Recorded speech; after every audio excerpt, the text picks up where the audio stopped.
all trigonometric ratios of 45 degree, right?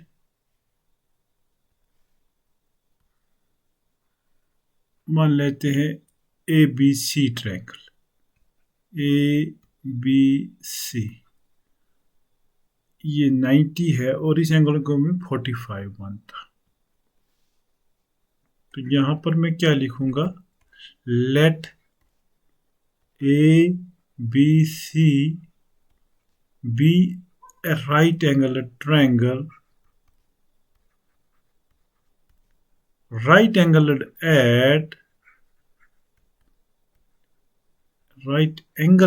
at B। Okay, तो angle A हम 45 degree मानते हैं, ये ले लेंगे।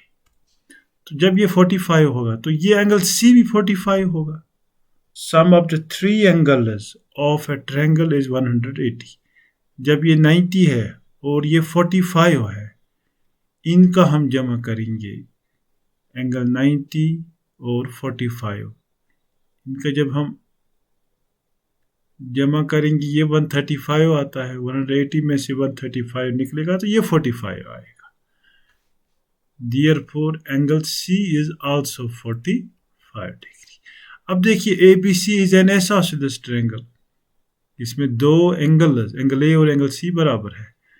तो हमें पता है कि आइसोसेलेस ट्रायंगल में जब दो एंगल्स बराबर होते हैं तो sides opposite to these equal angles are also equal, लिहाजा ए बी साइड और बी सी साइड भी बराबर होंगे। Therefore A B is equal to B C.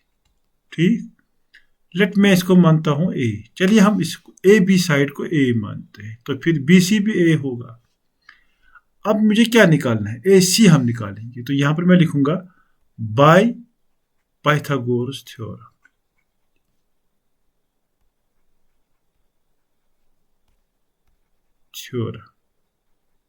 Okay, वो क्या है, ए सी का स्क्वायर हाइपोटेन्यूज का square is equal to base square A B square plus perpendicular square that is B C square. तो A C square मुझे यहां पर निकालना है, तो मैं ए सी स्क्वायर को एज इट इज लिखूंगा। ए बी के बदले ए है तो ए स्क्वायर, और बी सी के बदले भी ए है तो वो भी ए स्क्वायर आता है। तो यहाँ पर A C square is equal to A square 2 A square होगा। तो यहाँ पर हम क्या करेंगे, taking root on both sides. तो यहाँ पर भी मैं रूट ले लूंगा और यहाँ पर भी, ताकि ये स्क्वायर और ये रूट कैंसिल होगा।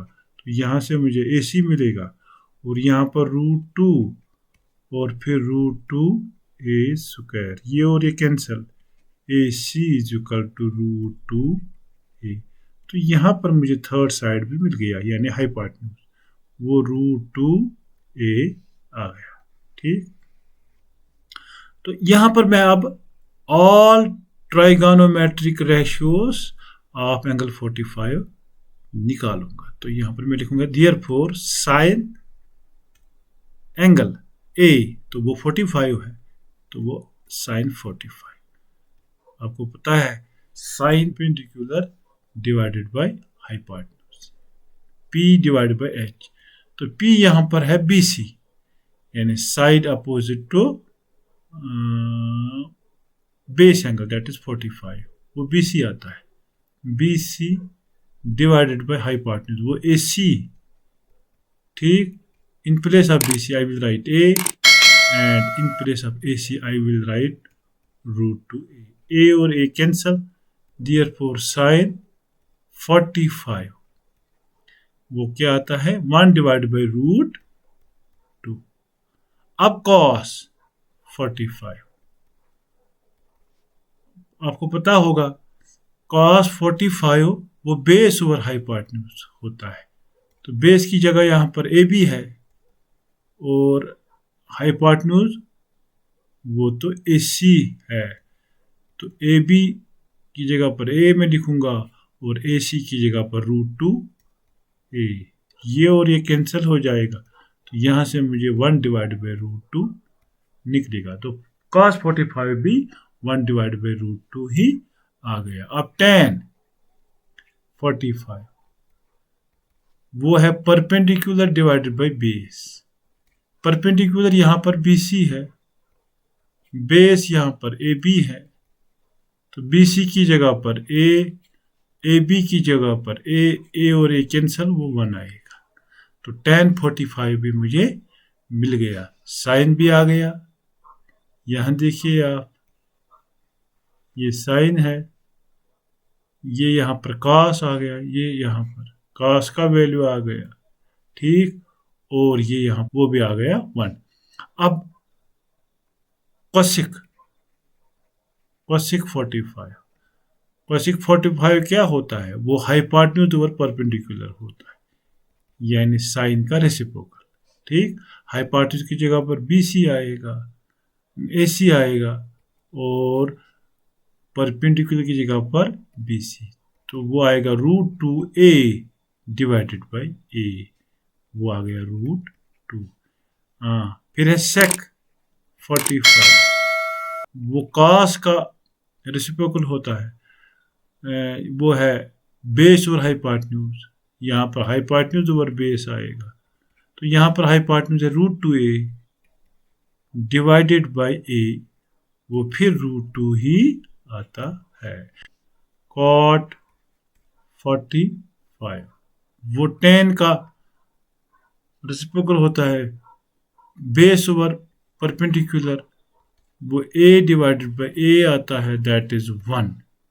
तो cos भी यहाँ पर मुझे 1 ही आया। इस तरीके से मैंने सारे यहाँ पर जो ट्रिग्नोमेट्रिक रेशियोज 45 एंगल के रिलेशन में थे, वो हमने यहाँ पर निकाले।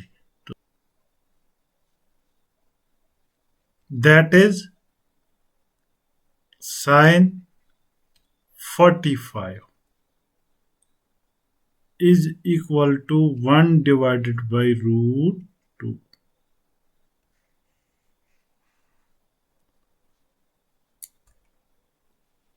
Cos 45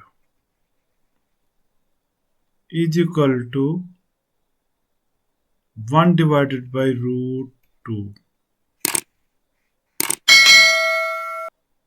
Tan 45 is equal to 1. Sec 45 cosec 45 is equal to √2. Sec 45 is equal to √2. Last पर cot 45, that is equal to 1. Okay, thank you very much. So